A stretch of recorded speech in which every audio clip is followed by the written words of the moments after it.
இப்ப அதே மாதிரி பாத்தீங்கன்னா திருவண்ணாமலையில கூட அது வந்து திருவண்ணாமலை எப்பேற்பட்ட பூமி, சர்வ சக்திகளும் அடங்கின பூமி. பரமேஸ்வரன் அதாவது பார்வதி தேவிக்கு, அம்பிகைக்கு, உமையவளுக்கு வந்து சரிபாதி கொடுத்த இடம், அக்னி ஜுவாலை அந்த இடம். அப்படி சொல்லினே போலாம். காசிக்கு நிகரான இடம். அந்த அந்த இடத்துல எத்தனையோ மகான்களோ, எத்தனையோ ரிஷிகளோ, எத்தனையோ முனிவர்களோ இன்னைக்கோ தபஸ் இருக்கிறதா ஐதீகம்.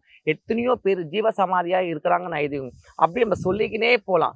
எந்த சுவாமிகளாச்சும் அங்க இல்லாம இருக்காங்களா? காளி உட்பட, என் தாய் நான் வணங்குற அந்த பத்ரகாளி உட்பட அத்தனை தேவிகளுமே அங்க சுத்தி இருக்கிறாங்க. எத்தனை கிரகங்கள் தனித்தனியா இருக்குது சொல்லுங்க. அதே மாதிரி வந்து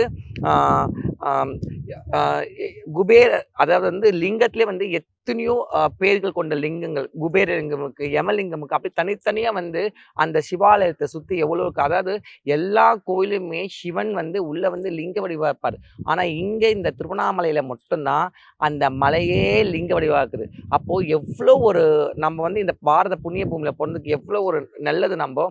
ஆனா நம்ம அதை வந்து எவ்வளோ ஒரு கொச்சப்படுத்துற மாதிரி எவ்வளோ விஷயங்களை வந்து நம்ம வந்து இன்னைக்கு வந்து சோசியல் மீடியா பார்த்துன்னு இருக்கோம். இப்போ இந்த சமீபத்துல கூட பாருங்க, அங்க வந்து எவ்வளோ ஆசிரமங்கள் வந்து எவ்வளோ பேர் வந்து வாழ்ந்து மறைஞ்சிருக்காங்க.